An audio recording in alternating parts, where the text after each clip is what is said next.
Hey, money magicians. How are you? So we are on episode 16 of the Money Magic series. Last week, I did a whole episode giving you guys a sneak peek into the bank account challenge. And this week, I have my friend Laurie Jones, and she's going to be talking to us about trauma. So if you don't know who I am, my name is Vangile Makwakwa, and I am the founder of Wealthy Money. I teach people how to heal ancestral money trauma so they can fall in love with their bank accounts and live their best lives. Without further ado, welcome, Laurie. Thank you for agreeing to talk to us. Thank you for having me. So, Laurie, tell us, who are you? Tell us about yourself. What do you do? Who are you? All that good stuff. Okay, so pretty much like you said, I'm Lori, and what I do, and the way that I like to describe myself is just really giving more about who I am as my background and how I identify my role and just my identity. So I identify as a Black woman, and I was a person who was raised in the South of the South, meaning the United States. So culturally, the North and the South of the United States is vastly different. So I identify as a Southerner, and I live in the northern part of the United States in Boston. And I identify also as a daughter, as an aunt. Those are parts of my identity. And I also, as far as career, I am a therapist, I am a clinician. And I have worked in a wide array of things. So I have been a crisis clinician, meaning that I supported different people who were in crisis at different hospitals here in Boston, in the Boston area, or if they were in crisis, like mental health crisis, I would go in, assess them, and support them with different resources. And Wow.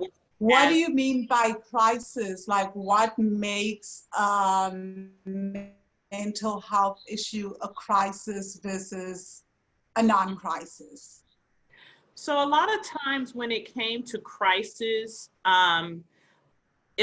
usually we had a crisis line. So people would call in, and if they made threats to harm themselves or others, that in itself is a crisis.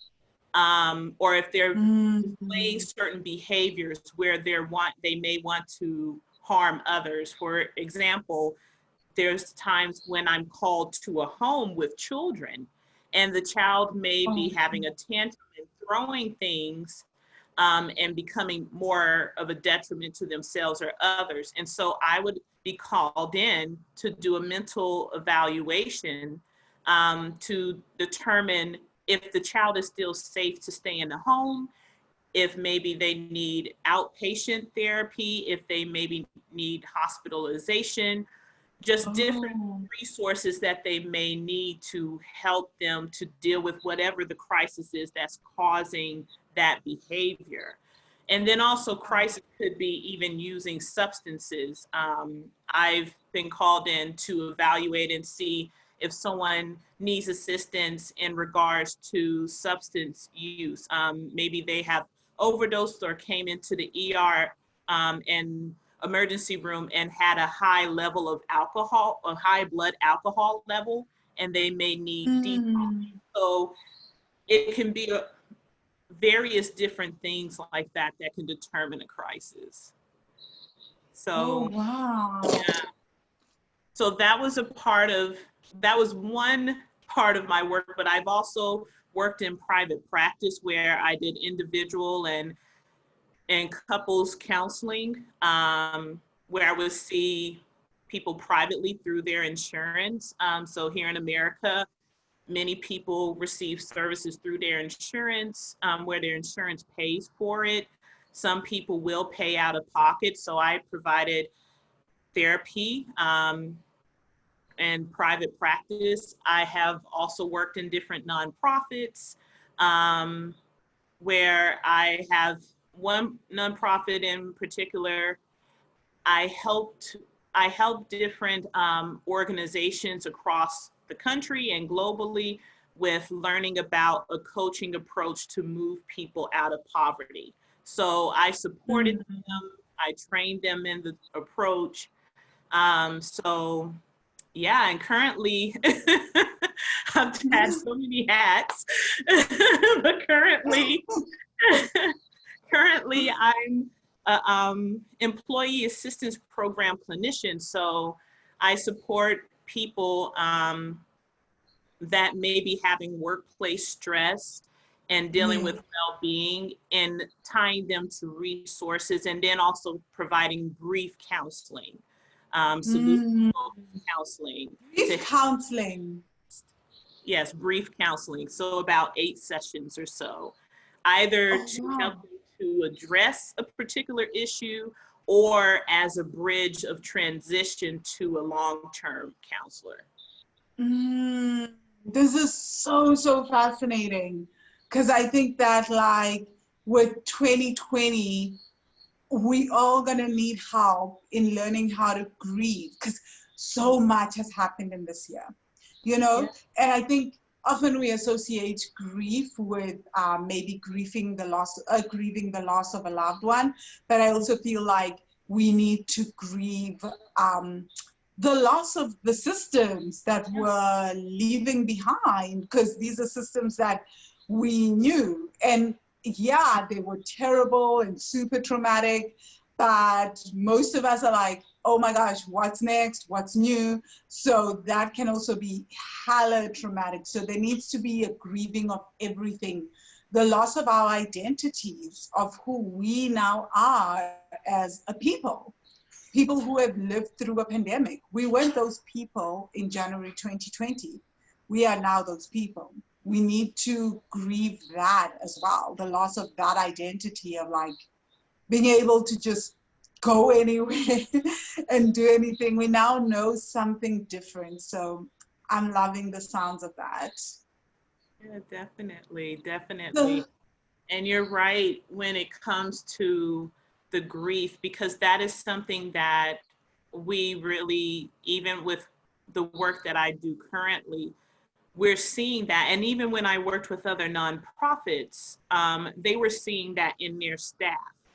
They were seeing a lot of their staff going through the stress, going through the grief of that shift. I mean, we all felt that. I know I felt it because I'm an extrovert by nature, and being in America, as y'all know, a lot of decisions were made in regards to how COVID was handled. And we're now in a place where we're still working from home. We're still working remotely, a lot of us. We can't go into— wow. Yeah. And so we've been working from home since in Boston, it was March 13th, I think, when everything just really shut down and everyone started working from home. And here we are, end of September, still remote. So, whoa. Yeah, I'm just thinking the intense mental strain for people that were not prepared to work virtually, to work from home, and are extroverts, you know, because everyone talks about like working remotely, it's awesome. But as someone who has been traveling and doing the Nomad Lifestyle, what I would often come up against are people that start the Nomad Lifestyle and they're like, I don't like this. I don't like that I have to work on my own at home. I'm like, please never change this. I love it. I don't want to see people. I never get up. I never leave my room before 2 p.m. Don't make me start to leave my room before 2 p.m. But I saw a lot of that, even long before COVID, which is people just going, I cannot work at home on my own. I need a co-working space. I need to be around other humans. I need to talk to them. So now with COVID and those options are not there and people were not prepared, I can't imagine the strain on people's mental health. I really cannot. And even thinking about that, Van, and thinking about how you mentioned about the nomad lifestyle. Yeah, you have a choice. Yes. When during this pandemic, for a lot of us, we don't have the choice. I don't have the choice to just go in the office. My current job right now, the office is only open on Monday and Wednesday, where I can go in and grab things. I can't just go there anytime I want. I can't just sit in a coffee shop so that I can be around people. Because still a lot of the coffee shops around here, they have outdoor seating and a lot of people have to wear masks and it's a lot of distancing. So I can't have that normal conversation of sitting beside someone in a coffee shop and engaging. It's that different. So yeah, it's really different as especially the extrovert and just grieving that part of it. So just being able to allow yourself to process that and to have that compassion and saying, okay, this is different for me. Yeah. What you've just said is so powerful, Laurie. I'm so glad that we're actually having this conversation. Guys, the reason I invited Laurie on is so that we can talk about trauma. We didn't plan to have this part of the conversation, but this is what I love about these interviews is that they take on a life of their own, right? So Laurie is here because you guys know that I work with trauma and it's like the thing that I love talking about. But I thought it would be great to have a licensed therapist come and talk on her view of trauma, right? Her understanding of it. So that I think is going to be so much more powerful for us. So, but before we even jump into this, Laurie, I was recently asked why I do the work I do, right? And I was like, that is such an interesting question. So why do you do the work that you do? What is it that led you into therapy and this work? Okay, so I'll be honest. When I was in undergraduate, my major was computer engineering technology. No. That was my major. How did I not know this? Yeah, I thought I told you this, man, but I guess I didn't. No way. How did I not know this? So guys, Laurie and I have known each other for a long time. She's even come to South Africa, to the village to visit. So we've known each other. Like, I can't know. This cannot be information that just slipped. What? Yes, in high school, I loved computers. I was good with computers, and I said, okay, computer engineering, that's my thing. I was good in math. I was taking calculus, making, and I said, okay, let's do computer engineering because money. Wow. I talk about money. And then I got into school and something was like, this isn't me because again, I'm an extrovert. And my concern was with computers, that being introverted and being away from people. And I love talking with people. And so I was searching and going to the career centers in college and talking with different counselors. And one of my friends said, Laurie, why don't you be a counselor? Why don't you go into psychology? Because that's your gifting. People come to you for advice. And I never realized that about myself. And I really thought about it, about how I was when I was younger and how people did come to me for advice. And also I'm a researcher, like a self-proclaimed researcher. I don't do research professionally. I mean, when I was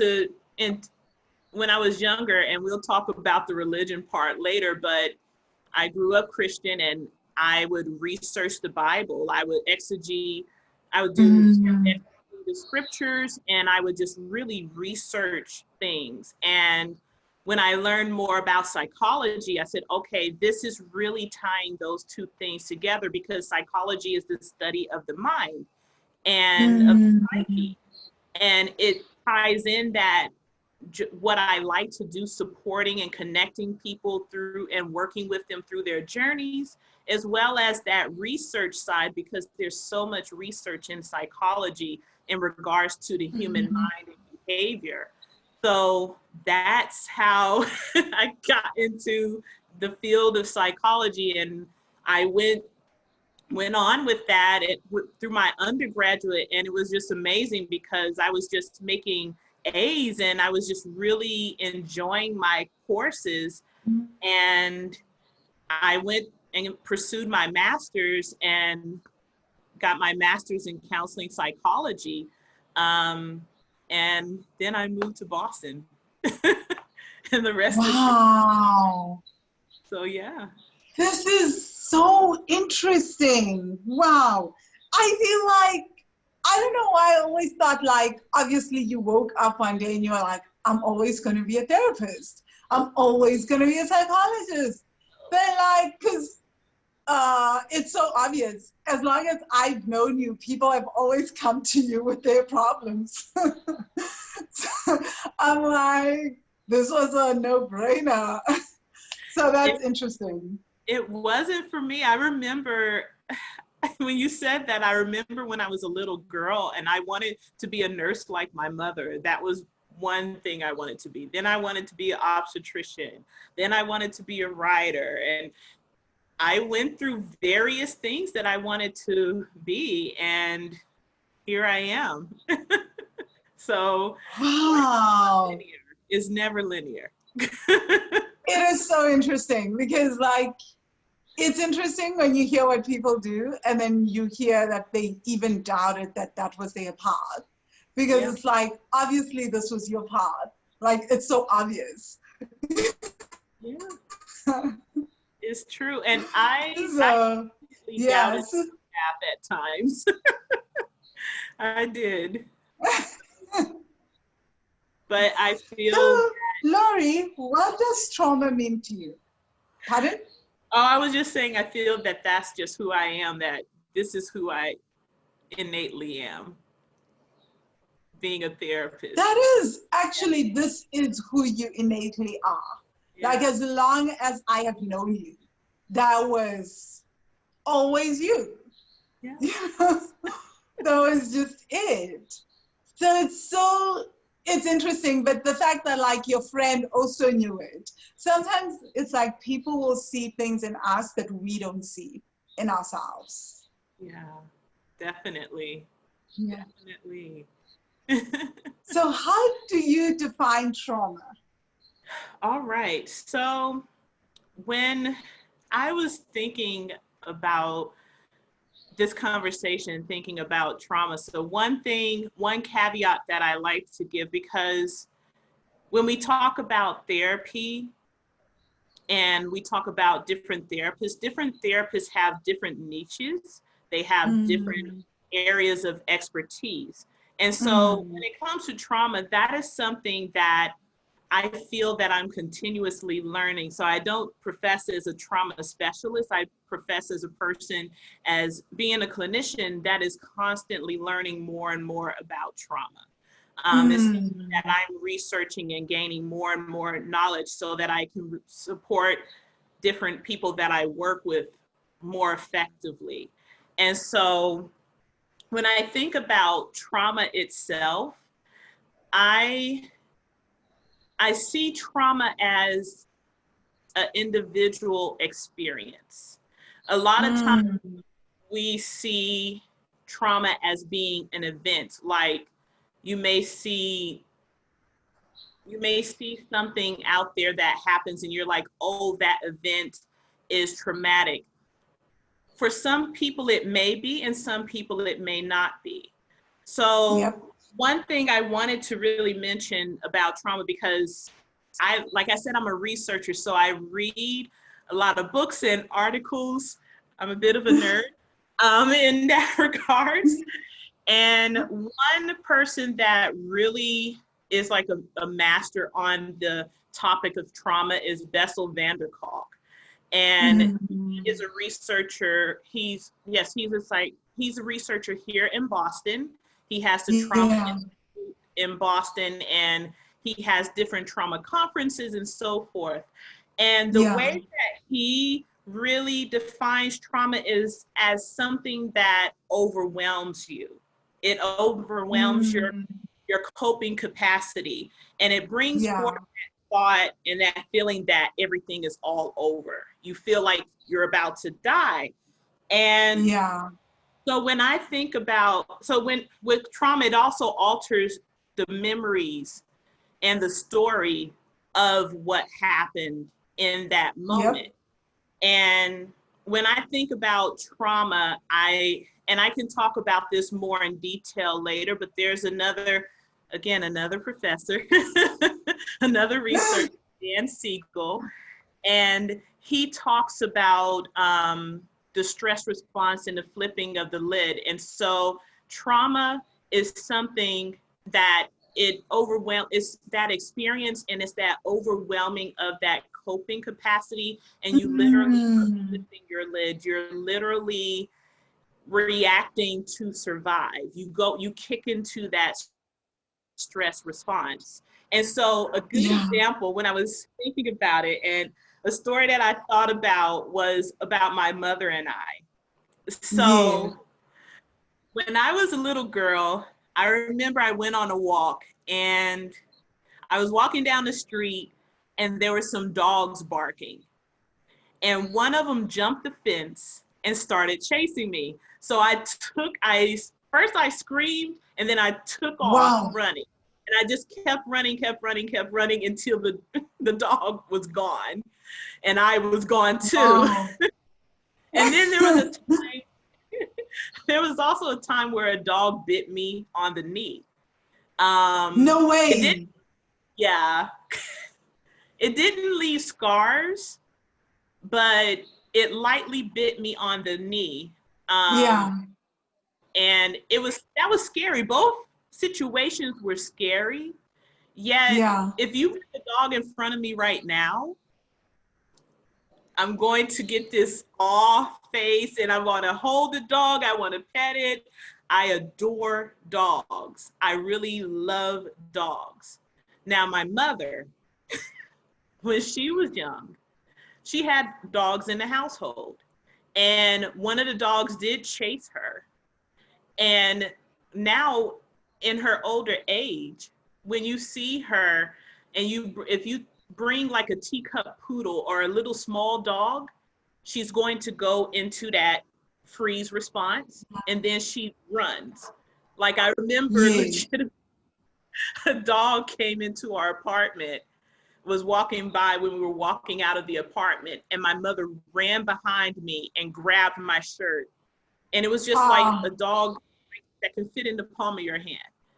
But it's a trauma response to her. It's not that she's seeing a dog. So wow. So explain why you would have this deep, you would have like even dogs bite you and you're still in love with dogs. Because I thought you were going to say, oh, and now I have an issue with dogs. And I was thinking, no, because you and I have gone hiking often and dogs have come up to you, and my mother has dogs and you were fine with that.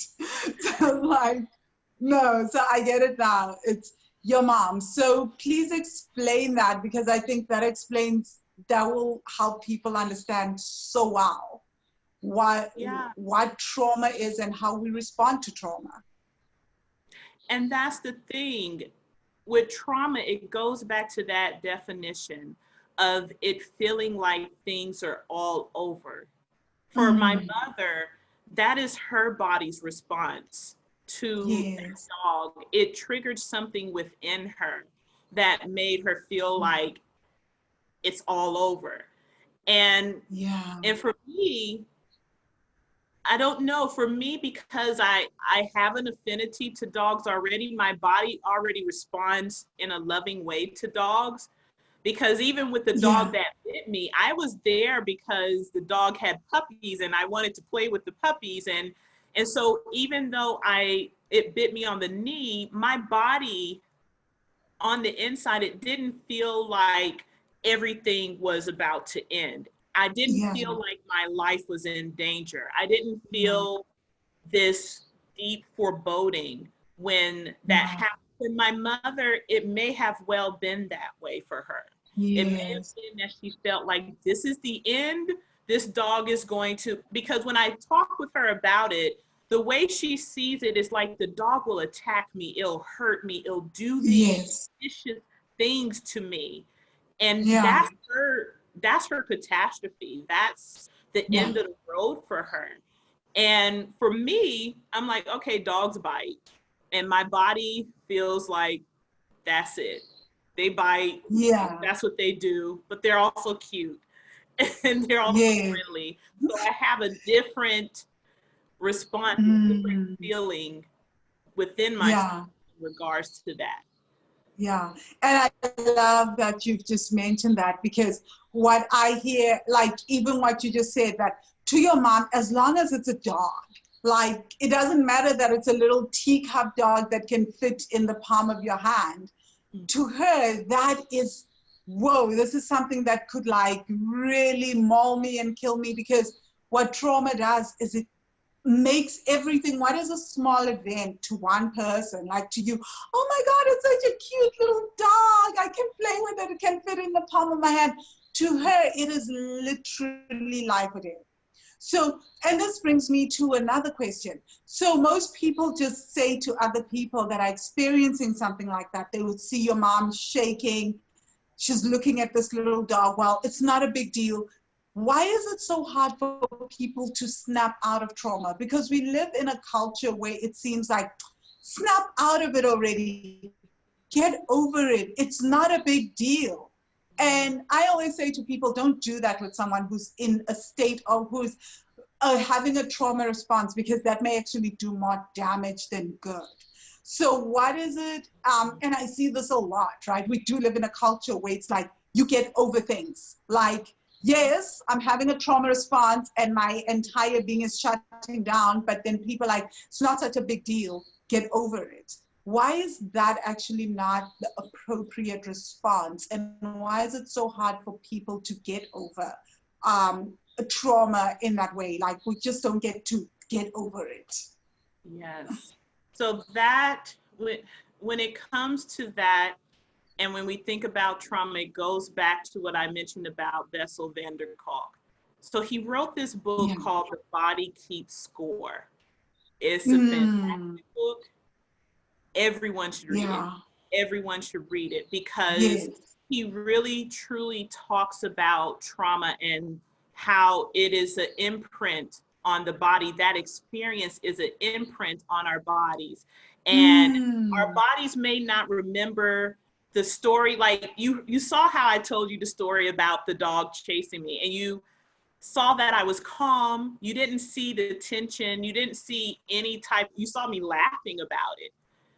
When yeah. I talk to my mom about a dog, like if I talk to her and say, Mom, I want to have a dog, you can visually see the tension in her face. You can see her eyes start to get bigger, and you just visually see her body reacts to it. So when it comes to trauma, it's more so that imprint on the body. And Yes. on, in particular, it is more so about, when you're thinking about trauma, you think about that stress response, because when you have that experience with trauma, it triggers the stress response. And so we've heard of the stress response as the fight, well, going from freeze, faint, or fawning, fighting, or flight. And then also when you pretty much, when you're at equilibrium, having that social engagement. So it's more like an experience. If you've ever seen, and I like, when I talk about this, I really like to explain the stress response and to really explain how it happens. So let's take my mom looking at a dog and seeing a Yeah. dog. When she first sees it, she initially freezes.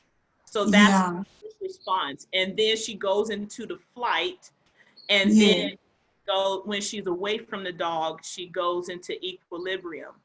Yeah. In that relaxation phase. So that's really talking about our sympathetic and our parasympathetic nervous systems and the reactions to those different stressors or those different events that happen to us. So I like to talk about, going back to Dan Siegel, about the brain. And he has a great video on YouTube about a hand model of the brain. And he really talks about the archaic part of our brain. And he talks about the brainstem and how it really regulates that fight, flight, or freeze response. Is what helps us to breathe, is what helps us to regulate our heartbeat, all those things to keep us alive. So when a traumatic experience happens, your body is reacting to that because it's trying to keep itself alive. It's trying to survive.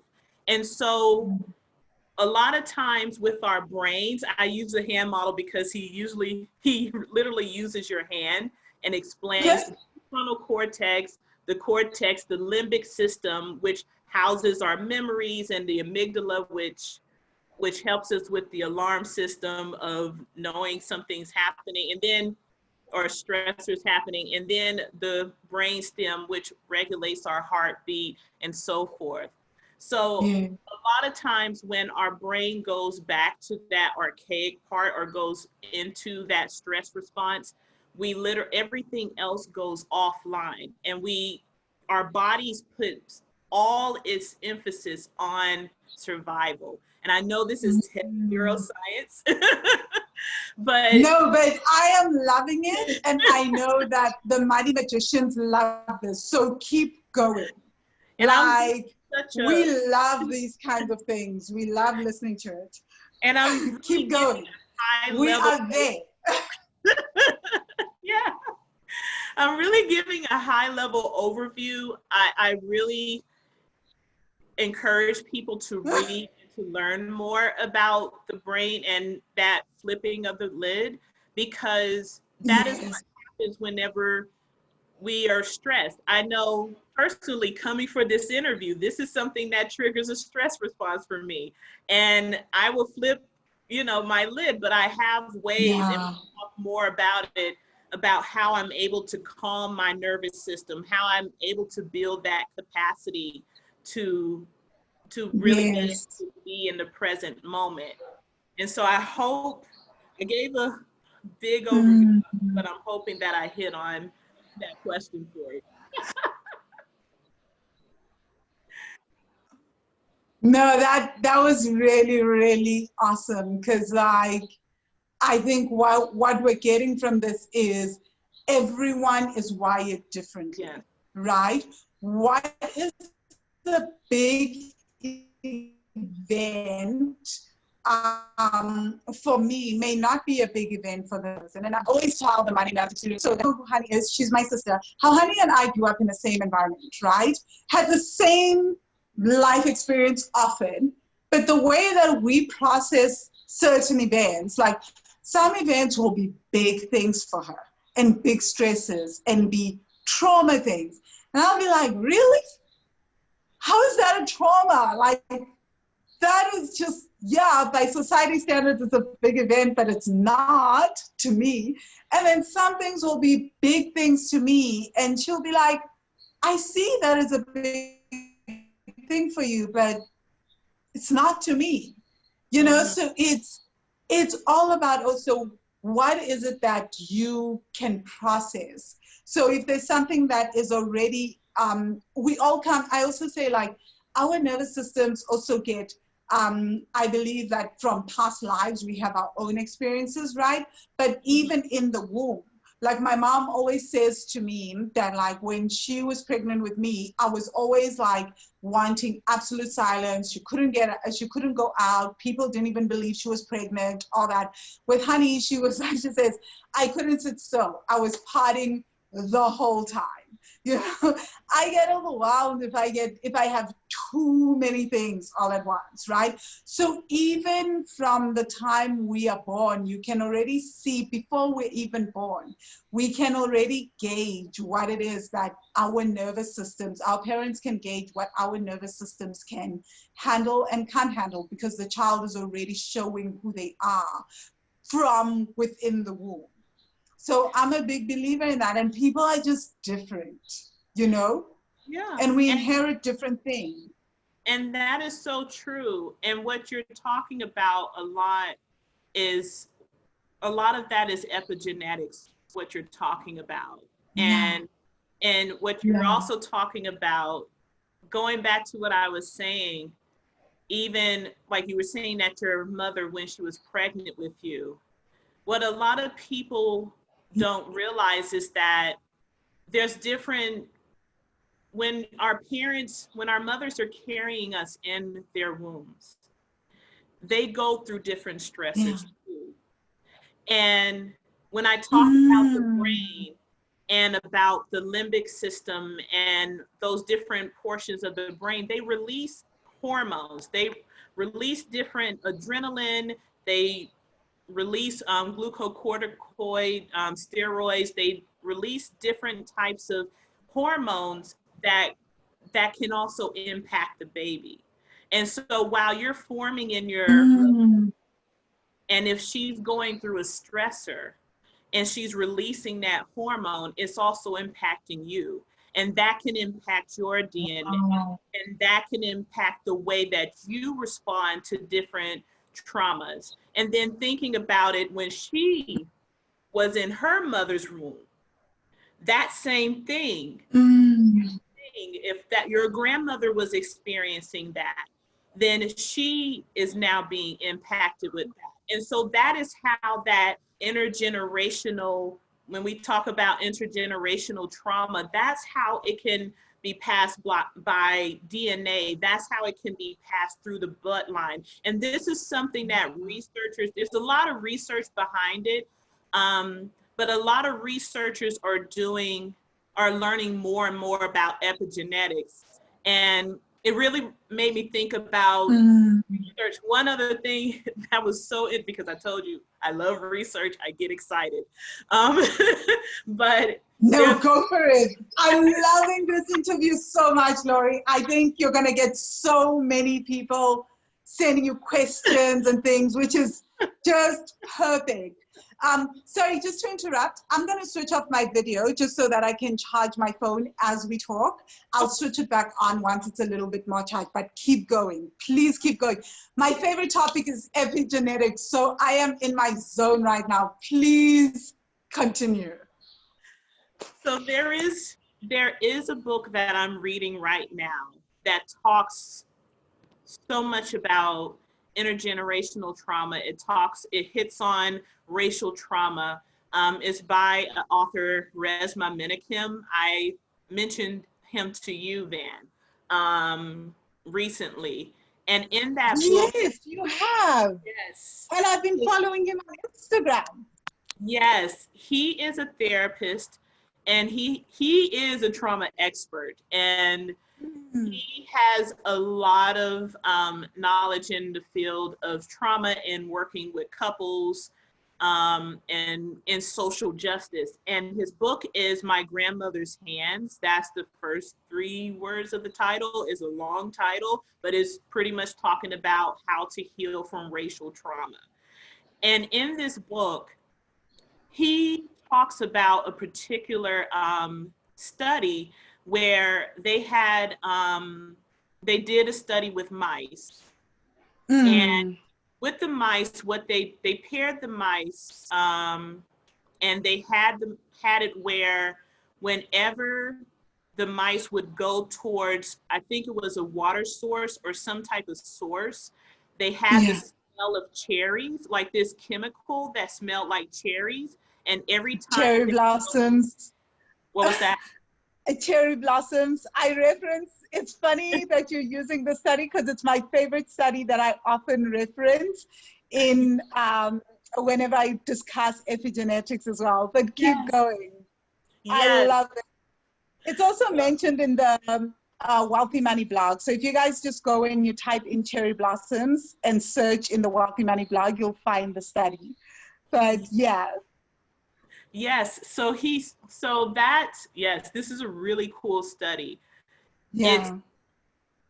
They would smell the cherry blossom smell, and they would get shocked. So they took the water away and would only smell the cherry blossom, and they would start to have that reaction every time they would smell cherry blossoms. So those mice procreated, had more mice, and their next generation of mice, every time you would put in the scent of cherries, the mice would have like this reaction to it, just the smell of cherries. There's nothing shocking them, just they would have that reaction. And it even went down to the grandchildren, that if the grandchildren or grand mice, the next generation of mice, that when they would smell the cherries, they would have this visceral reaction. And this study in itself shows how epigenetics work. It shows how certain things and certain responses can be passed on to different generations. And they haven't done it in humans because, of course, that would be an ethical issue. And it would take a long time to, even if they did do it, it would take a long time to wait for the results of that and to really go follow through with that. But really looking at that study and how the mice responded and how the next generation responded, and the next generation, it shows that there's some evidence, there's some theory, there's some proof that things are passed down from generation to generation. Our reactions are passed down to different traumatic experiences from generation to generation. Yeah.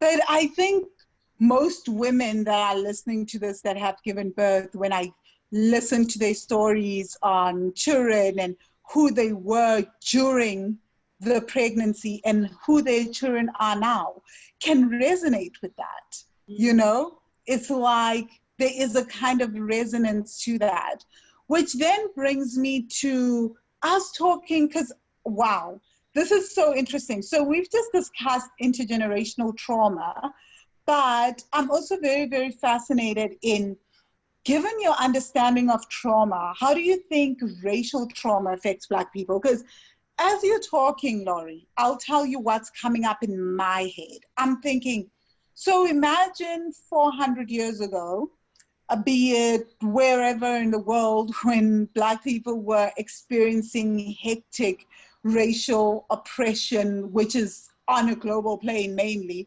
But I'm just thinking a country like the US, where now women are giving birth in a time of slavery. And you've just told us about this, where like they have to work insanely long hours, high adrenaline, etc. And then kids are born into this. And then their kids give birth to their kids. And then their kids give birth to their kids. And then people say, but what are you talking about? Pull yourself up from your bootstraps. And I'm like, that doesn't even make sense. Racial trauma is the real thing, because you've just told us how being in the womb, there's all these things that are happening and your environment is affecting your body, and then you give birth to this child and that environment affects that body, and then they give birth, and so on and so on. So how might racial trauma look like and play out in Black bodies? That is a very, very loaded question. And I say that it's loaded because there are entire books devoted to this one topic. There's so many that talk about racial trauma, and it's a question of where do you begin to even talk about it? Where do you even start with that? Because we talked about the epigenetics and what you just mentioned about slavery and enslaved people, because that's my ancestry, is that my great grandmothers and grandfather on both sides were enslaved people.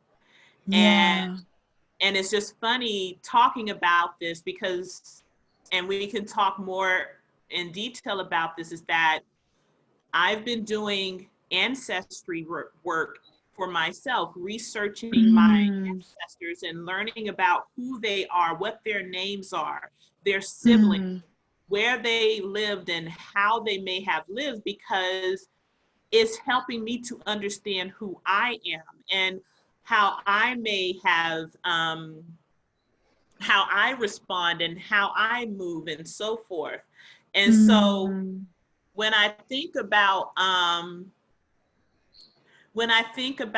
racial trauma, it's so many ways to really come at it. We can talk about my grandmother and my great grandmother and how they experienced trauma and how they experienced, you know, the Jim Crow and the Black codes. Like my great grandfather, I'll tell you, it really made me think of a story that I was talking to my mother about last night. Just my grandfather. A Black man. And in the 40s, he was living, he had about 5 children, and he was about 40 years old.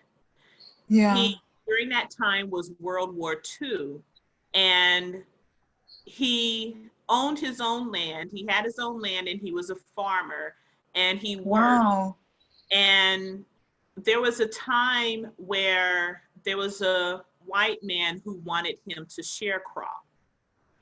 Sharecrop to me was like that it was slavery, because a lot of times with sharecropping, they would have you to work, and then you would have to pay off, you would have to bring the cotton, and then they wouldn't weigh the cotton properly. They would say that you still owe, or that you barely broke even, to pay them back for all the farm equipment that you borrowed. So it really was a way to economically keep you enslaved.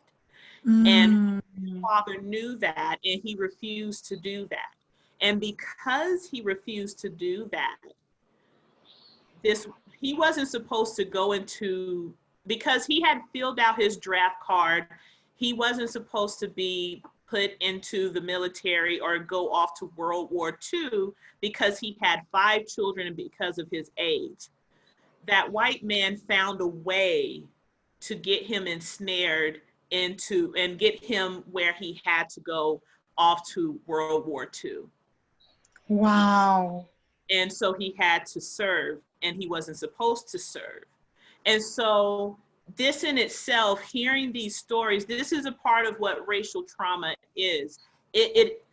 Racial trauma, not only for me, it doesn't only impact your nervous system, it impacts your life.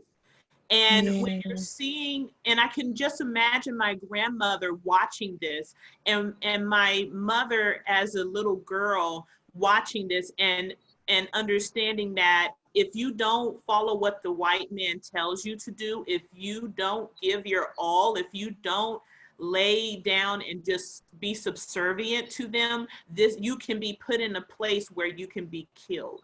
So this is what, for my mother, she suffered vicarious trauma, because she saw the trauma of my grandmother losing her husband having her husband go off to war and leaving her alone with children. She saw that trauma.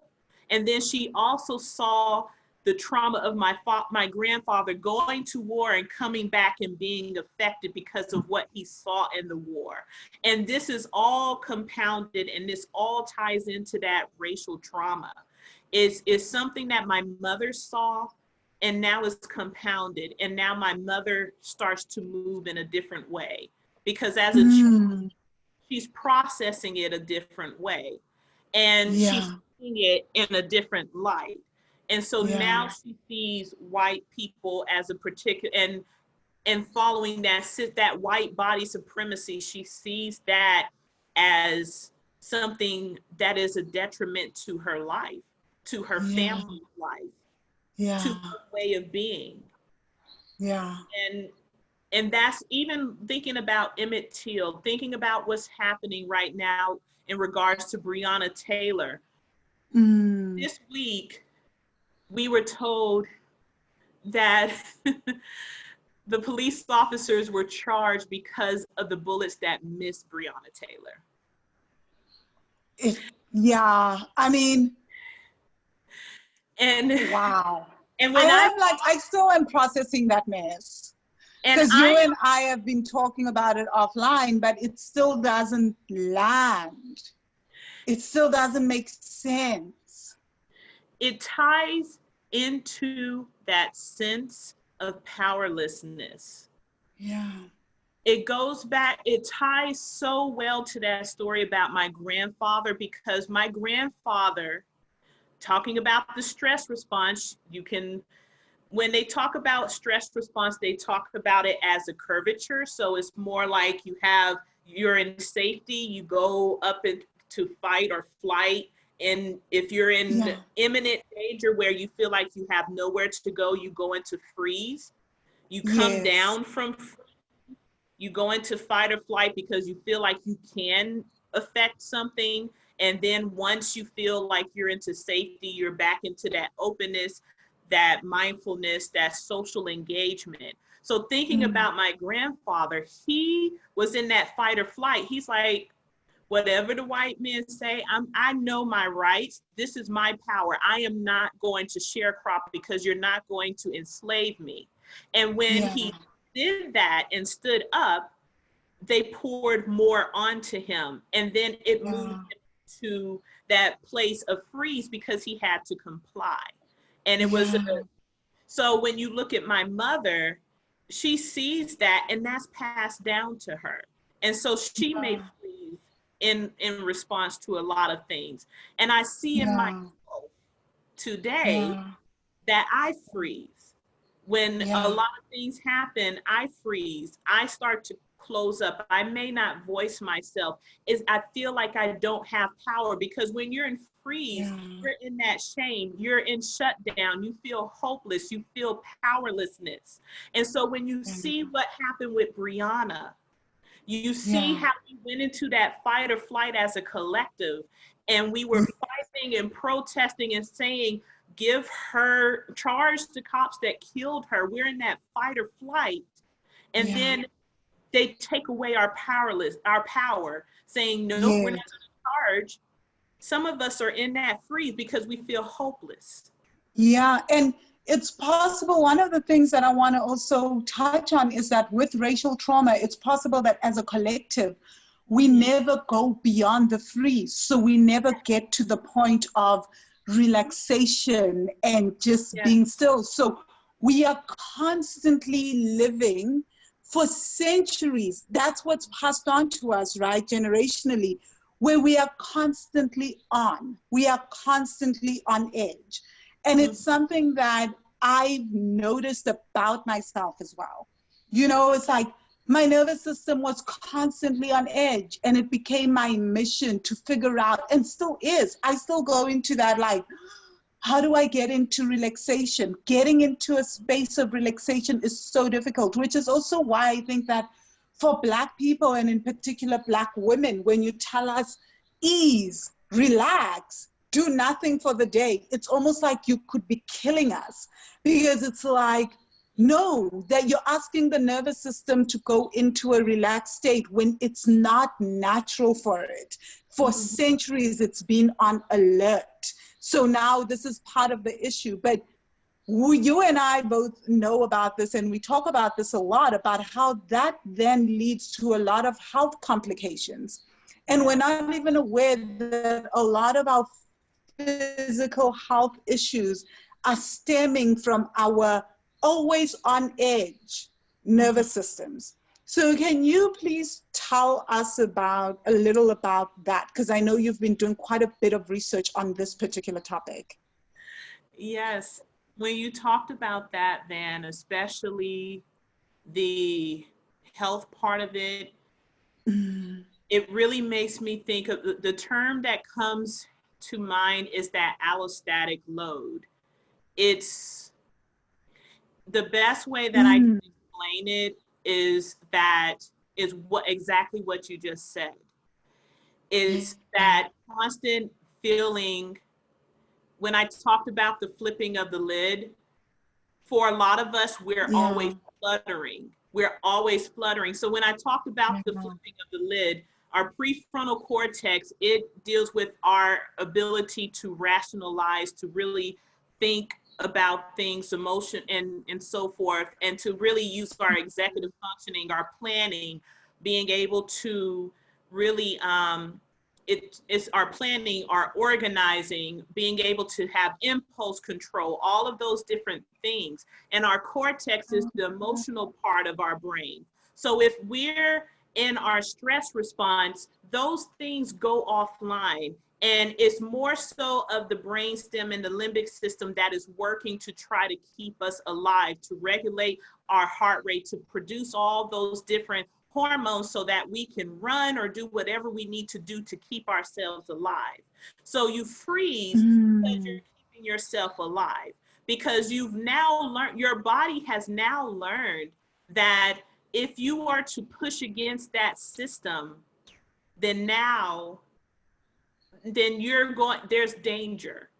Things are not going to happen the way that you would hope. You're not going to move to that safety, so you're stuck in freeze. So for a lot of us as Black women, having that fluttering and having that constant production of all those hormones, it wreaks havoc on our hearts, high blood pressure.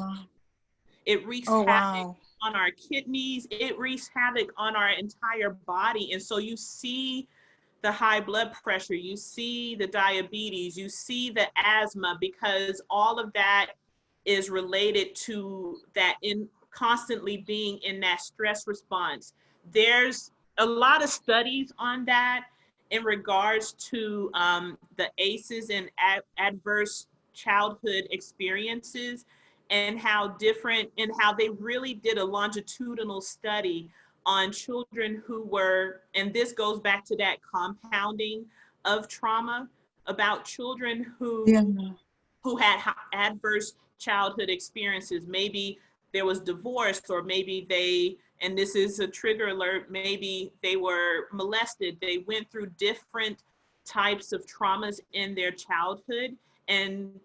And when you think about that, and then also think about the compounding of racial trauma, and then that epigenetics, the intergenerational trauma, and then just other everyday traumas that we deal with, that compounding, it's a constant flipping. And in order to really bring your brain back online, to be able to really bring yourself back to that relaxation, you need to feel like your body needs to feel like it's in a place of safety. And when you're living in an area like I'm explaining my experience now, when you're living in a system where it is designed to bring you down, and it's constant microaggressions and it's constant things that you're trying to overcome. It goes against that safety, right? It goes like, and I think this is what is so key to understand. And again, this is something that I'm so passionate about, which is that we're healing, but then we're staying in the same environments that are the triggers, you know? So we're healing, but then you go out and instantly you are back in the space of unsafety. You are healing at home, you've done the healing work, you step out, microaggression, and it's like, whoa, the nervous system completely goes back into fight or flight. So now, how do you heal in such spaces? And that's the tricky part of it. And I know that there's been a lot of, I know that when it comes to myself personally, the way that I heal from it, I think about, let me go back. I think about those who may have suffered DV. A lot of times we tell them to move out of that situation so that they can be able to relax and heal. The way that I do my best to heal is by unplugging myself. So I unplug from the world. I may take I currently am taking a break from social media because it's so overwhelming. I stop looking at the news, and I do things that calm my body so that I can increase that capacity to cope and to move forth in the world. So in that, when I go back into that safety, the way into that relaxation, the way that I do it, like right now, I talked about this could be a nervous thing for me just doing speaking. Right now, beside me, I have a diffuser with lavender so that my body senses that, my body feels that. I do deep breathing because it slows down my heart rate. I do meditation.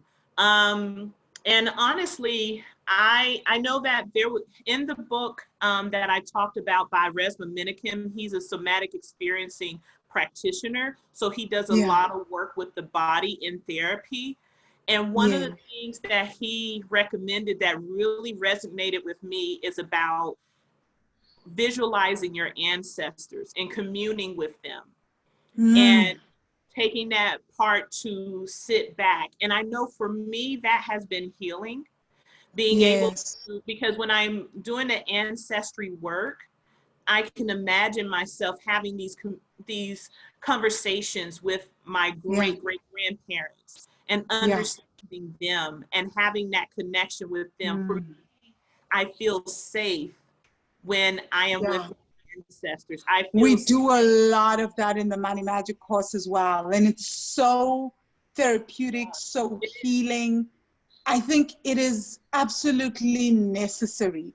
But then, like, oh gosh, do I even want to go down this crazy path? But let me just say it, because, but people then like, and I feel like here's where racial trauma also becomes a nightmare on I think on the Black mind, because what we were then taught, just the mention of ancestral trauma and healing ancestral trauma and ancestors, tends to send people into a spin.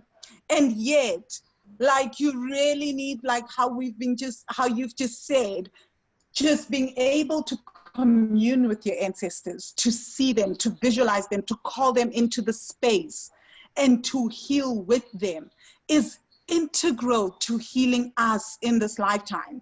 But then you've got a whole system that has been teaching us that that is evil. You should only call on religion. You should never mention your ancestors. But how do you heal from that space when, like, your traumas are not just yours, And Van, I'm going to answer this not so much as a therapist, but more so on a personal level. Because what you talk about is the way that I was brought up. I know earlier I mentioned that I was brought up in Christianity. And in particular, I was brought up Pentecostal. And so the belief was the only ghost is the Holy Ghost. Oh my God. The Holy Spirit is the Holy Spirit. And it was taught that you are not to connect with that's divination, that's not biblical. And I'm not going to go down the road of the philosophical and just really talking about different scriptures in regards to that. More or less, my response to that was more so of just really, I had to take a journey for myself. and I had to do a lot of self-education.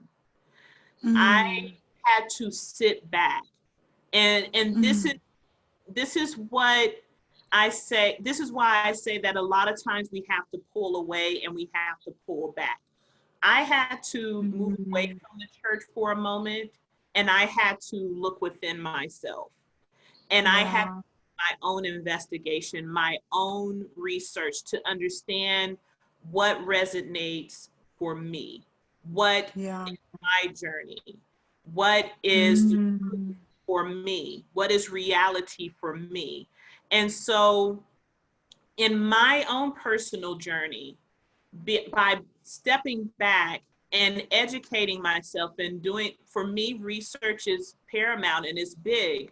And I researched things and I learned about church history. I learned about a lot of things and how religion came to the continent of Africa and how it was for my ancestors, how they were indoctrinated. And I made the choice that I step away from the church and the dogma and the doctrines of it. And I really connect with what is true for me. And if I was to talk to other people about this, I wouldn't say what's right or wrong. I would say what is right for you. Because this is me moving back into the therapist realm. As a therapist, I see people, even though I have been trained in this, I also have a coaching lens because I see people as the experts of their own lives. That's one thing that I love about one of my previous positions, is that we constantly said that we coach and the people we work with are experts of their own lives, and we partner with them because we want them to build their skills and build their journey. We're just that support. We're just there. And that's to support and to help them really think things through and figure out their lives. That's how I see myself. And that's how I see others. I feel that everyone is the expert of their own lives. Everyone have the capacity to figure out what is the best thing for themselves. That is how you reclaim your power. That's powerful. That is so powerful. You're the expert of your life, and that's your power. And that in itself is healing. Wow. Laurie, I'm so glad that you said that, hey?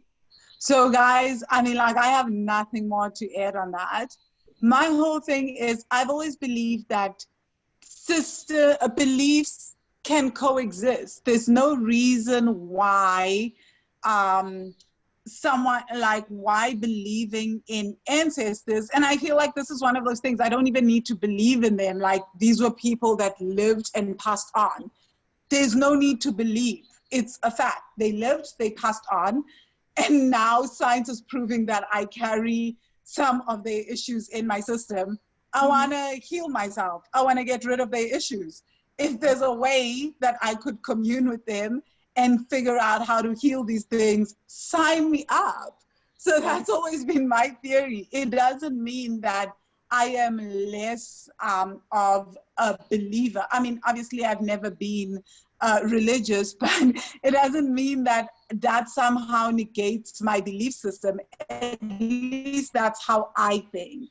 But yeah, I understand though, because it's a big thing. People come to me and they say, really want to heal this, but I don't believe in ancestors. And I'm like, this is not an issue of belief. Like, did your great-grandmother live? Is she gone? She's an ancestor. This is not about belief. Yeah. So very, very interesting. And that's it. What you just said, when you said that, it made me think of a year ago, I had a dream about my maternal grandmother.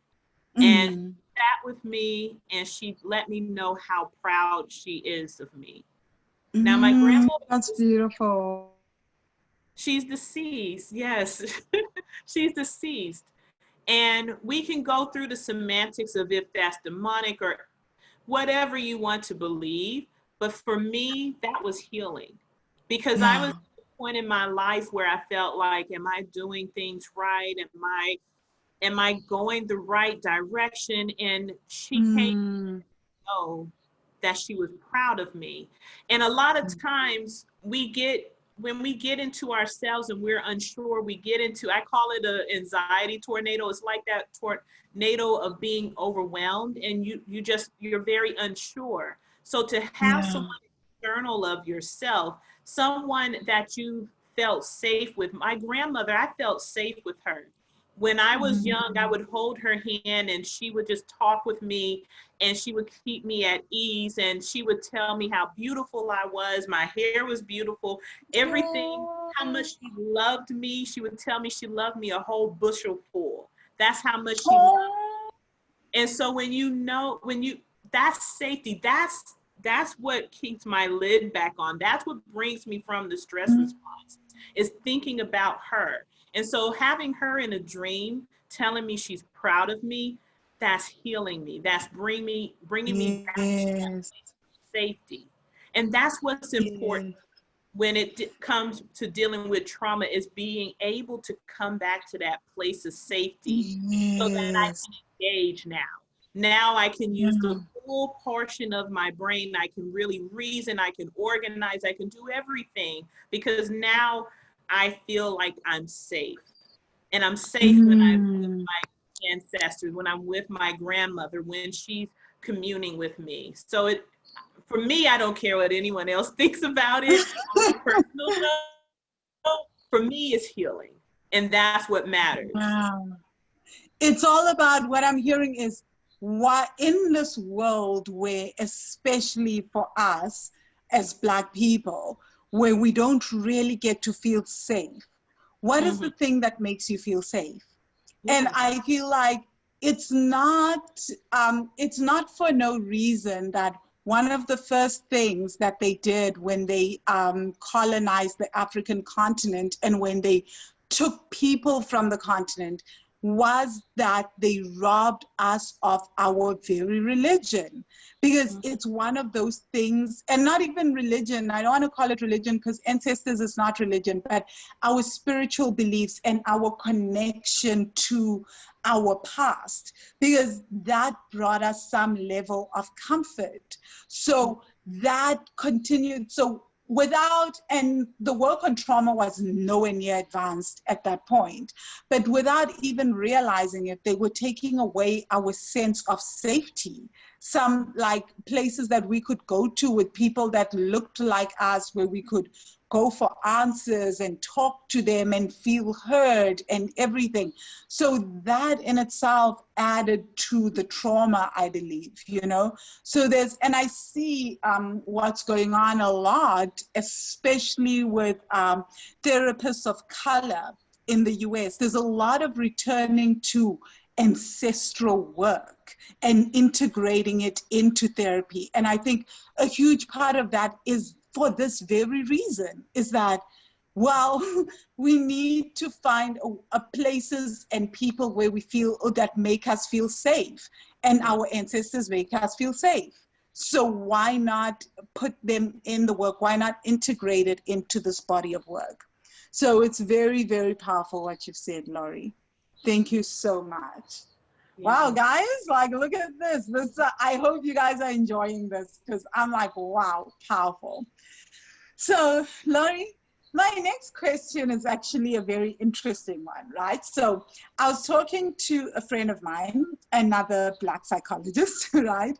And a while back, and we're talking about how Black women often take on the martyr archetype, and how even in this generation, we feel like we need to save other people or mother other people. And one of the things that I remember you and I once talked about was this concept of the mammy or the helper archetype, right? So I've been thinking a lot about this as to why is it like we often find ourselves in that mode. And actually how this conversation came up with a friend was that I was like, I can't watch some series and some movies because I feel like even Black women that are in high profile positions are still doing the helper archetype in those series. And I'm just like, why are you saving everyone? Why aren't you going, living your best life, taking your money, just chilling, taking your kids? Why is it that we need to help everybody? So I'm very fascinated with how trauma interacts with archetypes. How do you think, based on your understanding of trauma creates a collective archetype or contributes to a collective archetype that a people adopt? So I remember this conversation that we had, and yeah, when I think about it, what really comes up is just my own personal experience, or my ancestors' experience with that. And one thing I think about is just really revisiting, because I like, if you notice something about the way I present things, I like to start in where it began and then work my way down. And thinking about just in the Americas where it began. And for my ancestors, doing that research and learning about how some of my ancestors were possibly the mammies to different white children, and how my ancestors were there to serve. Some served in the house, some were in the fields. They were always there to serve white bodies. Black bodies were there to serve white bodies. And capitalism, and just helping them with taking care of their children, all of that. And just really thinking about how with my ancestors, and just thinking about how with Black men, a lot of times they were made an example of. If they were to run away or do anything, the Black woman would see the Black man being whipped, being tortured. And so that, seeing that trauma, again, it goes back to that vicarious trauma, where you witness someone else's trauma and you have a traumatic experience from that. You start to have that stress response. Is the pain, the hurt is imprinted upon your body. That's that vicarious trauma. And so for Black women, seeing that is, when you have those experiences, your body is now thinking, how can I move so that this does not happen again? So for us, we feel like, okay, how can we move to protect our Black sons? How may we move to protect our Black men? So now we're trying to protect them and save them and keep them under wraps. And so that's that response. How can I protect? Because again, we're trying to survive, and we want our children to survive. We want our Black men to survive. And we're trying to figure out, a lot of times we see it as being overprotective, but when you had centuries of this beating down on Black people, you want to figure out a way, how can I move so that I am not beaten down? How am I going to move so I can support my people? And so when it comes to that archetype, it's like, it's not only that we're in that response of, we're in that place of having to serve others, and we're in that fawning, that being really helpful and just being very, what we call humbleness, but it's really that fawning and just being like submissive. Okay, whatever you want, whatever you want, as long as you don't kill me, as long as you don't hurt my child, as long as you don't hurt my children. That's where that comes from. That's literally, it's so interesting that you talk about that, because I was trying to explain to my siblings on an event that happened, and I was like, wow, I'm looking at this Black woman responding to what's happening in America, and I'm like, no, this is a fawning response. This is a trauma response. And they were like, no, why are you making excuses for her? And I was like, I literally am not. I'm seeing a trauma response that is ingrained within us, that if I follow the rules, if I make them feel happy, then it will be, then I can save others or I can save myself. It's a survival response. How did I survive? Wow. Yeah. I've never ever looked at it this way about what you're saying about the helper archetype. This is so fascinating. And take And that. this just, wow, this blows my mind. And then take that and then bring it over to the code switching, bring it over to how there's an organization in Montreal called Coco, and they have a video about a woman of color, a Black woman entering into a nonprofit, and the experience, the journey for her. And it really talks about how the Black woman will see things and will try to improve, and how different microaggressions. You have to understand, when you're in that trauma response and you're in that stress response and you're flipping of the lid, when you start to think you're safe and people are saying yes, and you feel a little safe, and you're like, okay, your body is starting to think, I can bring my lid back on, I can start to relax. Microaggression.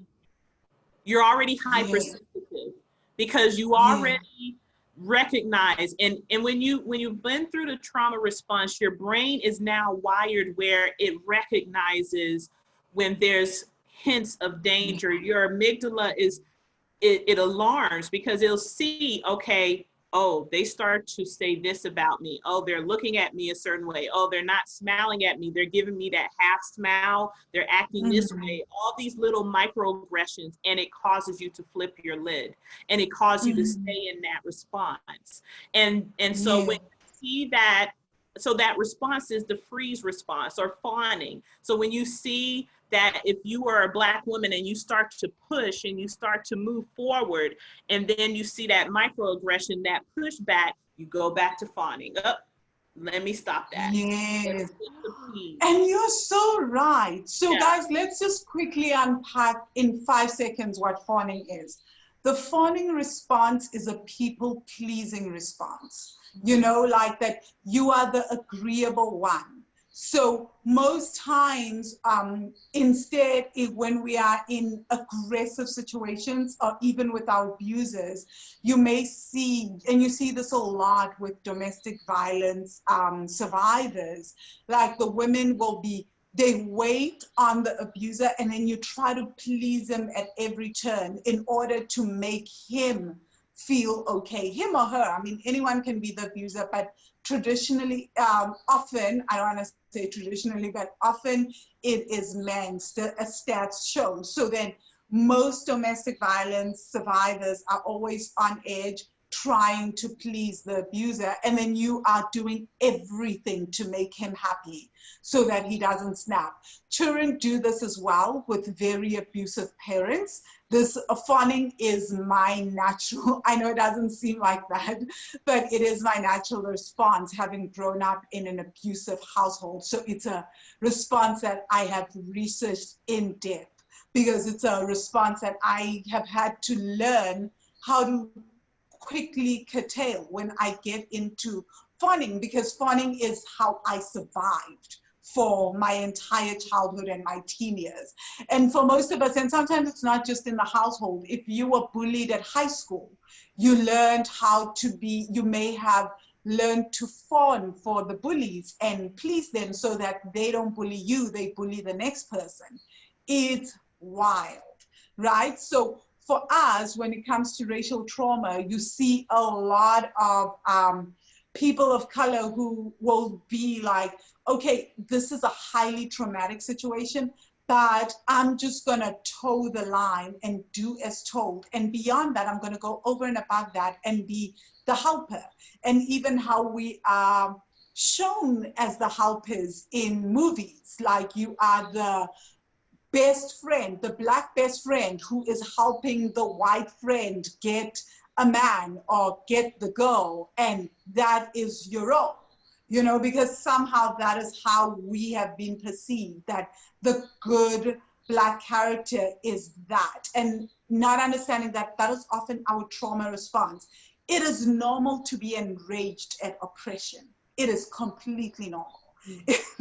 So it's okay, like it's normal to be enraged when we are abused, to be upset, you know? Yeah. So, but most of us then go into this, I don't want to rock the boat.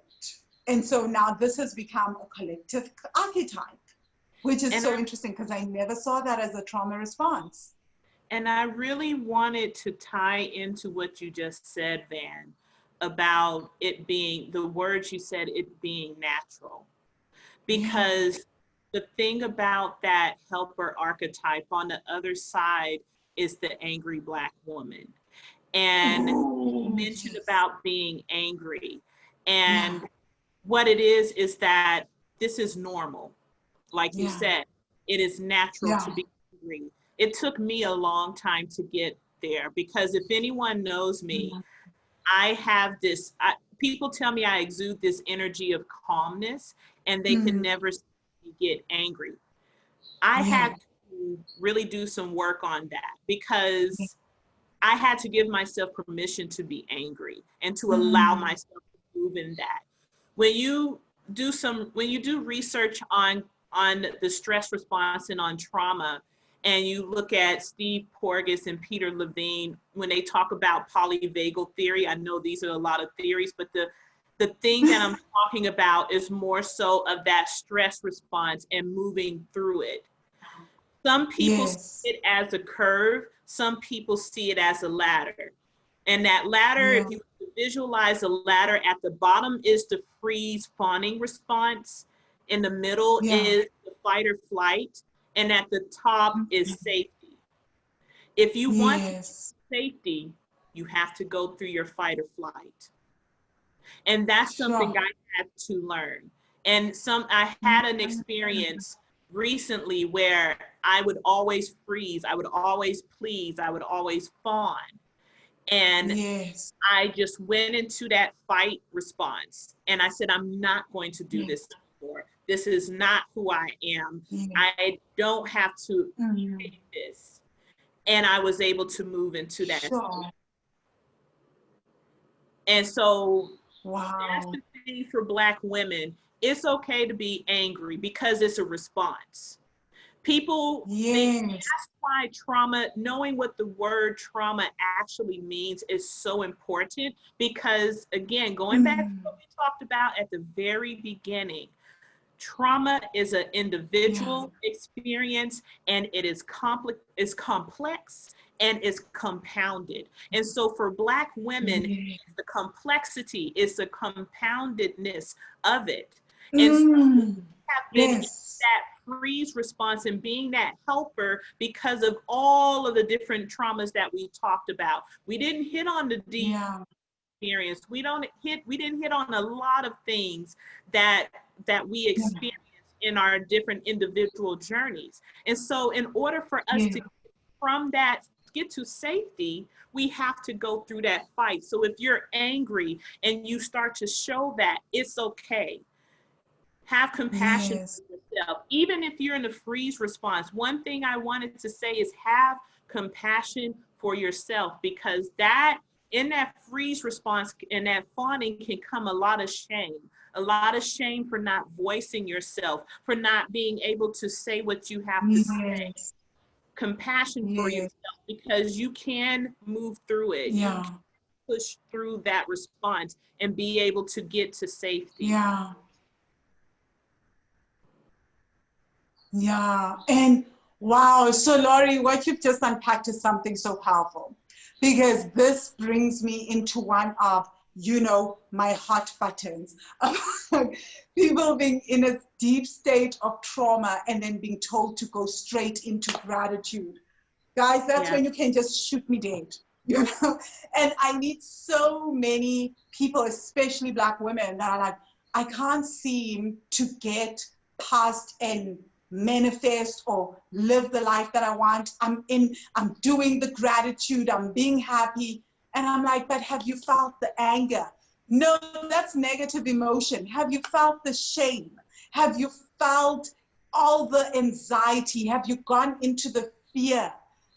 We cannot get into the state of the safety and feeling grateful if we are not allowing ourselves to go through all these other emotions. Mm-hmm. So I just want us to just unpack in your view as a therapist about this need that we have of people that are in a state of trauma. Like we've just talked about racial trauma, and we're not even talking about what patriarchy does to the female body and living on edge with fears of being violated, going to parties where you can't relax. And these things may seem small, but they are not small to our nervous systems.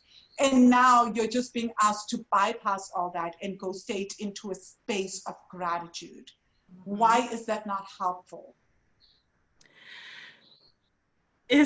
You pretty much answered it, man. To be honest, it's not helpful because you're not. I understand the gratitude movement. I'm sorry. You really answered it. You're not allowing yourself to go through all those phases. You're not allowing yourself to be. You're not allowing yourself to be true and honest to yourself, because you're faking and you're compounding those things. And what we have to understand is that when certain things are in our bodies, like that anger, and it doesn't go away, even though if we Amen, it stays in our bodies. And so even if you do not physically say it, or it's not showing on your face, it's going to show in your body. It's going to show up as heart, a heart attack, or it may show up as some type of medical issue, because that stress is still there, that trauma is still there. And in order to really heal, you have to allow yourself to go through and to process those things, and to just really honor all parts of yourself. That's something, even, as a therapist, I knew, but I know, Van, that's something that you and I talked about in the beginning of our friendship, is being able to honor yourself, to honor your feelings, to be honest with yourself, to be true to yourself, because it's really about you. And what's really hard about that with the gratitude, and what it really makes me think about is, as helpers, we have to be really careful with that. Mm-hmm. We have to be really careful about how we tell people how to live their lives. Because to that expert of your own life, there's a lot of helpers that don't recognize they don't understand the power dynamics that's in that relationship. When you have a client and you're a coach or a therapist, the client or the person coming to you sees you in a place of power, because they see you as an expert. They lean on you, they trust you. And so if you're telling them you should have this gratitude, that's that level of shaming. And that person I feel that, right? Like I feel, especially because, well, everyone knows that I am so far from being like the happy gratitude, I'm going to pretend things are not happening person. I'm like, oh my gosh, like I barely held myself together during everything this last week. I had to make a conscious decision not to talk about racial trauma, because I was like, I'm tired. I'm literally tired. So I'm just going to take time to rest. But the truth is, what I keep hearing, especially in the coaching space, is it's impossible to feel fear and gratitude at the same time. If you allow yourself to be grateful, you can't feel fear. I'm like, what nonsense is that? I can feel like 10 different emotions at once. I mean, has anyone ever met someone who's like, oh my God, I'm so excited I got into grad school. Oh my gosh, I'm so happy about this. Oh, but oh my God, I'll have to leave my boyfriend. You are grateful and happy and sad all at once. It is possible to be all these emotions. But what is being done most times is with this whole like, be grateful because then you don't feel the fear, you don't feel the sadness, is saying that humans are singular in their emotional experience and that there's a linear way to experience emotions. There isn't. Humans are complex. It is possible to feel 10 emotions at once, and it is possible to be happy and grateful about something and still sad and grieving about the very thing. I can be happy and grateful that, oh my God, I've achieved a dream that my grandmother always wanted, but super sad that she's not here to see it. Exactly. I can have all those things all at once. So this assumption and forcing people not to feel their fear, not to voice it, not to, and that's the thing that annoys me, not to even voice it because, oh my God, then I'll bring more fear and more worry into my life. The worry and the fear is already there. Can we just get over this and just feel it and acknowledge it? So, yeah. What you're saying is so true. Emotions are complex, and we have I see it as a circle we have in psychology, like, and I've seen in coaching and other areas where they talk about the feelings wheel. And we have this whole cycle of different feelings, and we can straddle different ones at the same time. Yes. And honestly, when it comes to coaches, understanding that dynamic, understanding the dynamic that you have, this plays into what we talked about trauma, all of that, because you can be seen as a place of authority and you have that privilege. Being a coach can be a privilege. Being a helper can be a privilege because you're seen as that expert. And so being aware of that privilege, and I invite a lot of coaches and helpers to really try this on and to really think about it and to really examine it, even when you're working with clients, when you're working with people. Think about the different dynamics that are there. Think about the places where people may be stuck, because sometimes it could be that dynamic of that person feeling shame and afraid to voice. And yes, that's work that they have to do. Then also there's the work of you evaluating your own privileges, evaluating what you bring to the table as well, and what power dynamic you bring. Because sometimes we are acting, one thing about trauma and one thing about this whole experience is that sometimes we can take on the behaviors of our oppressors.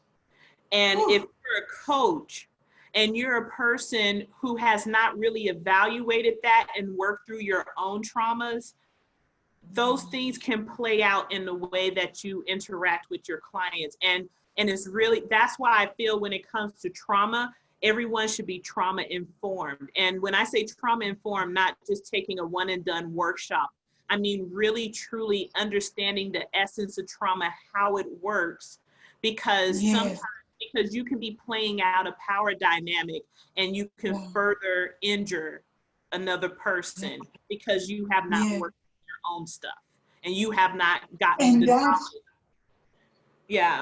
What you've just said, Laurie, all that is like, I think that's what makes trauma for me so complex, is that you can be working on healing trauma.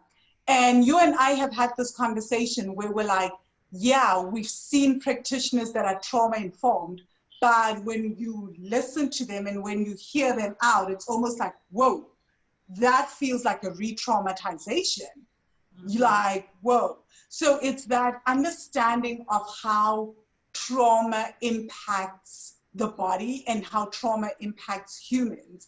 And I think a huge part of that, I think because trauma is so layered, is to be working through our own trauma, either as and also I think that working with trauma, and I'm going to say this because I truly have seen it over and over again, if someone's going to work with trauma, especially in terms of the power dynamic, and let's say you have a white coach and a black client, if someone is not racially informed and hasn't done their racial trauma work and unpacked it, without even intending to, it may lead to a re-traumatization. So it is such a delicate topic.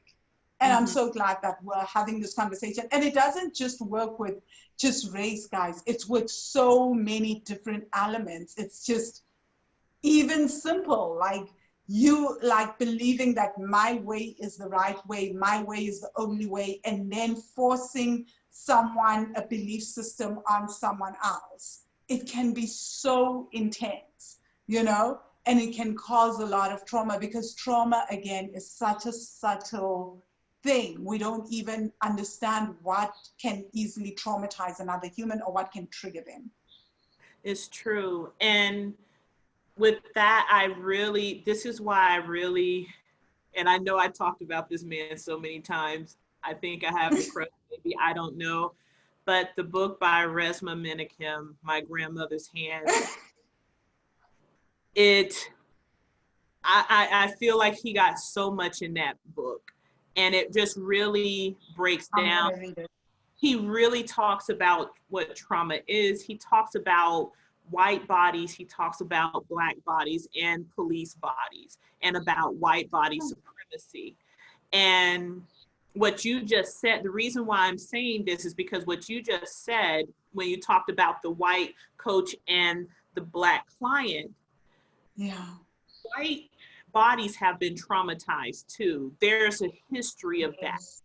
And that's why I said that those behaviors of the oppressor, because white bodies have traumatized other white bodies. And so those white bodies can carry out that same behavior to traumatize Black bodies and brown bodies and other white bodies. And that's what we really need to understand. Is you have to understand the history. You have to understand where it comes from so that you can understand how to move forward and heal. And he talks about how to heal. He talks about different things you can do with your body to really bring yourself to a calm and a safe space. Some of the things that I've talked about with the ancestors, some of those things he also talks about. He talks about communal healing. It's a lot of that. And so if I was to recommend anything, is to read that book.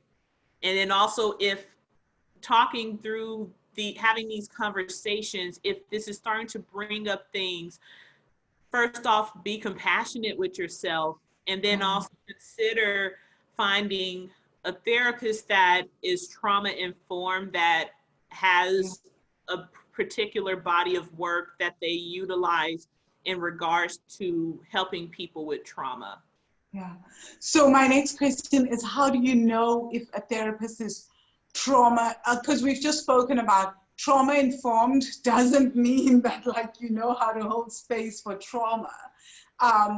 So how do you know that this is a therapist that's for you? And I've had two experiences with two coaches where I started to have to be early on when I was using coaches. So guys, this was years ago. This was about 5 years ago. And I remember being like, you know, my friend Caroline, you've met her, she's now our friend. Laurie and her became friends when she came over to the States, came over to South Africa, to Cape Town. And I remember Caroline being on the phone with me, and I'm telling her about this coach, and she's like, I am not feeling your coach. Like, all the things that you're telling me sound like you are being re-traumatized. And I was like, no, this is how coaching works. No, this is it. And she was like, you need to leave this relationship like pronto. And it took me 3 months to eventually get it and be like, oh my God, this is not a good situation for me. This is not what works for me. So how can someone know that this is a therapist that works for them, or a coach that works for them, and they're not going to come in and get re-traumatized all over again? Okay. So it's a few things. I know I feel like therapists should always have therapists because we experience so much vicarious trauma. So for me, I see a therapist myself, and from my personal experience, I fully vet the therapist. I do research. And I read about therapists. I read about reviews. And see if anyone else has experiences. If there's no reviews out there, if there's a therapist that I want to see, I'll see if they provide, some therapists provide free consultations, like 20, 30-minute consultations. And that is a great time for you to ask them some key questions. Ask them if they have ever, if you're a person of color and you feel and you know within yourself that you feel some triggers, or you feel that it may not be comfortable for you to work with a particular type of therapist, or if you feel that you could work with a particular therapist, a white therapist, and you want to know, have they worked with Black clients before? Ask them. Because a therapist, I see therapists as doctors. You go to a doctor, if the doctor doesn't work for you, you still need help. You still have to deal with what the issue is. So you just go to another doctor and get a second opinion. You work with someone who works for you. So asking them, have they worked with people of color or worked with your particular issue? Asking them that question and finding out what type of modalities that they use, what type of experience they have. Where did they get their training? You can look at their site and read that, or you can ask them directly to explain that. And then when they tell you the modality, research the modality. Learn about that modality. It's something that resonates with you. So for example, I may tell you that I do cognitive behavioral therapy. What is cognitive behavioral therapy? Research that. Find out if that works for your particular concern. If you know that you have anxiety and you're reading that cognitive behavioral therapy is great for anxiety, there you go. You have a therapist that is experienced in that. And so you have that consultation, you get a feel for that person. Sometimes it's also in the feeling and the comfortable in the room. And so just seeing if you like the way they move, the way they talk, the way they present themselves, if you feel that commonality, that energy, and then you give them a try. And it's okay to switch. After 2 or 3 seconds, it's okay to switch. I know some therapists might get mad at me, but it's okay to switch because I've done it. I've done one and I felt like, okay, this is not it. I'm not getting the movement that I need. And I looked for another therapist and I switched over and I tried them out. So it's okay. I think for a lot of people, it's the permission to ask questions, to educate yourself, to do what you, this is your power. You're in control. You're the expert. This is your opportunity to do that. Like one of the things that I love about what you've said is you can ask, you can check out other reviews. And I always encourage people, I say, especially for what I work with, right, in terms of coaching, and people are like ancestral work, and I'm just like, no, go, I say to them, watch the videos, then the people that you felt like you loved their testimonials, contact them. Ask them questions. I'm not there, right? Because maybe they're saying something on video because it's me. But, and they want to please me, but maybe when they talk offline with you, they'll have something else that they tell you that make you go, maybe not, or make you go, yeah, this sounds like it's for me.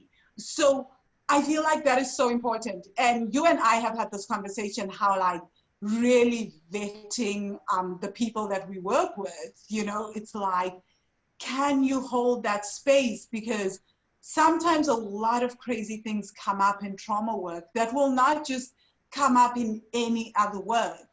And if I feel like someone cannot hold that space for me and the next day or the next week, I'm in a worse shape mentally, like what happened years ago when Caroline was like, I don't think this is the way that things should work. It's like, that doesn't help. But luckily for me, I was able to move out of that situation. And I did have someone that was looking out for me and saying, hey, have you left yet? I don't think this is actually making you a better person.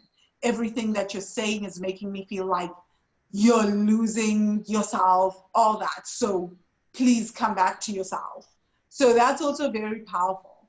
So what are some things that people should be on the lookout for? How do you know when you are starting to heal? And understanding, and I think someone in the Money Magic group, Putanan, said something very interesting. She said, healing is different to curing. Healing is not finding a cure, it's a journey. So what are some things that people should be on the lookout for as they start their healing journey for around trauma? How do you know that you are healing? And what are some basic, we talked a lot about the nervous system being on edge and calming, needing to calm the nervous system. Can you give maybe like 2 or 3 easy tips that people can use to calm the nervous system? And how do you know that these things are working? What are some things that they should be on the lookout for? Like, will your breathing be slower? What's happening? Well, when I think about healing, like you said, it's not so much of curing, it is a journey. And I feel as long as you're living life, there's going to be different highs and lows, and there's going to be different things that you experience. And you're going to go through the hurt and the healing. So it's a constant process. And when I see healing, when you mention the word healing, the word learning came into my mind. Learning. And healing, a lot of times when people think about healing, they just think of calm. And healing is not always calm. Like when I talk about the stress and moving through from the freeze into the fight, that's not calm. No. And I love that you said that, because sometimes healing really is learning to get to anger. Like literally, I can't tell you how often I have to ask a lot of Black women that are doing the trauma work, you need to get to anger before anything else, because there's this fear of being the angry Black woman. But yeah, I interrupted. But yeah, I agree. It's not always calm. And that's it. Healing is not always going to be calm, and there's going to be various emotions that pop up. However, in that, you start to learn about yourself. For me, I know there's been times where I suppressed my anger. And when I allowed myself to be angry, I realized, okay, this was really bothering me more than I thought. And that to me was healing, to know that about myself, to understand about myself, that this was a boundary, this was something that had been crossed, and I need to be able to set boundaries to deal with that, so that I don't go back into that freeze response. I can stay in. So healing it helps you to know what boundaries, it helps you to know yourself, to understand your own emotions, to understand just how you move through life. And in order to heal, and when you say 2 things to learn to heal, one, like I said, having a therapist, and that is one way to heal, is by having a therapist to be able to process that. Now, one caveat to it, because we talked a lot about being able to, about the body and about the body keeping score for trauma, and understand that it's not just talk therapy. There are therapists that are dance movement therapists. My therapist is actually a dance movement therapist. Oh, that's amazing. So do you guys do dance in your therapy session? She may talk about different movements. Nice. Of how do I move my body, and how I'm to be able to like move through and to like really deal with different things. She may talk about how on a daily basis, am I moving my body? What am I doing with my body? So having someone who is able to deal with both is really helpful, and have a knowledge of both. Even in my sessions, I have people to sit and to really feel what they're feeling at that point, to really acknowledge that's dealing with the body. That's more than just talk therapy. And so it's a part of that. It's also just being able to utilize different things to help you open up that capacity to be able to cope with different things. I know for me, just little quick things that we've heard before is like doing deep breathing. For me, I love to do, I may not do a whole yoga sequence, but I like to go into forward fold when I feel really hyped up and anxious. I will go into forward fold to just like really release and to really like allow myself to really deal with that feeling right then and there, to just feel it, be present, to experience it, and then to just let it move through my body and to just move on with the rest of my day. So there's a lot of things I could say about different ways to heal, but the first thing is just having some kind of movement with your body, something to really pay attention to and be aware of your body. And then also, if needed, having someone there that can support you as you move through the healing journey. Wow. Laurie, you have given us so much, more than I anticipated. We've gone through some incredible, I think you've just unpacked trauma so beautifully for us. You've taught us about vicarious trauma. You've taught us about collective trauma, intergenerational trauma, individual trauma. It's been amazing. So I know people are looking for therapists, and you work via Zoom. You can take on clients internationally. So, and guys, you already know, Laurie is very well informed with South African culture and Kenyan culture as well. But like, she's come to events in South Africa. No, she knows South Africa. She's been to the village, so she knows parts of South Africa that most South Africans don't know. She and I have gotten lost for days in wild places in South Africa. We've been lost. And when I say days, I'm not even saying it as a exaggeration. I mean, like, we were lost for days. It was fun. We didn't know how to get to, like, we got lost and we ended up seeing like the Free State, the Eastern Cape. My dad wanted me to take Laurie on a scenic route, on the garden route from Mpumalanga, and he got us lost forever, hey? Like, I was like, wow. It took us 3 days to get from Mpumalanga to Cape Town, so we've been lost. So she's very well informed with different cultures and working with them. So how can people get hold of you if they're interested in working with you or just talking about trauma, interviewing you further? Yeah. Well, at this time, I am not in private practice. I am in the process of building. That is something that I'm hoping to do, is where I can build, and I'm still trying to, when it comes to being a licensed clinician, there's different restraints that we have, especially when it comes to seeing people in different countries. And so, it's there's not a lot of, I know in the United States, there's not a lot of reciprocity when it comes to a licensed clinician. So I can only see people in Massachusetts. I cannot use because it's not compliant in protecting people's privacy, because it can be intercepted. It's a lot, it's layers, And so for me, I am currently working on all of that and trying to, because I'm thinking of doing the therapy as well as coaching. So I'm really working the kinks and figuring that portion out, because for some countries I may not be able to. And I've been trying to do research for South Africa, and I've been hitting a lot of dead ends and figuring that out.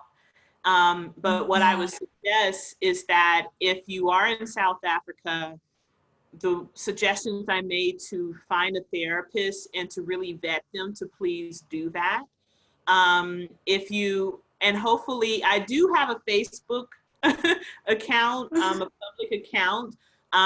It's my full name, Lori Jones and Lori Jones, LMHC, standing for Licensed Mental Health Counselor. So that is a place where you can connect with me as I start to get all this legality and the red tape situated, so that I can start to support more people, because I do have a day job, and so I'm just finding that at this time. But you can find me on Facebook there. Yes. Okay, guys, I will share Laurie's Facebook profile link in the mailing list, and if you're on Facebook, I will have tagged her on this video. So if you're watching from Facebook, connect with her, chat with her, keep in touch with her. We're constantly talking and joking about her moving to South Africa. So literally just like be in touch. She is an incredible resource. I know Laurie often says, man, no, I'm still researching trauma. But when I literally like constantly send her these voice notes around how I see trauma playing out in the nervous system, how this would affect this, and then we end up having these insanely amazing discussions. She is very knowledgeable, and it is just, her thing is, she is super smart and super knowledgeable, and I'm just going to say it for her because she's a little too humble, right? But you guys got that from this video. So, thank you so much, Laurie. I have learned to accept compliments, so I'm going to say thank you. That is my personal work, to accept that. Just accept it. Yeah. So thank you. So guys, thank you, Money Magicians, for joining us. I write a lot about trauma in the Wealthy Money blog, so check it out, wealthy-money.com/blog. Check out our courses at Wealthy Money Academy, wealthy-money.com/academy. Again, wealthy-money.com/academy. Join the Wealthy Money Facebook group. We talk a lot about these things, and thank you so much, Laurie, once more. Thank you. Thank you for this opportunity. Okay, bye, Money Magicians. Have a lovely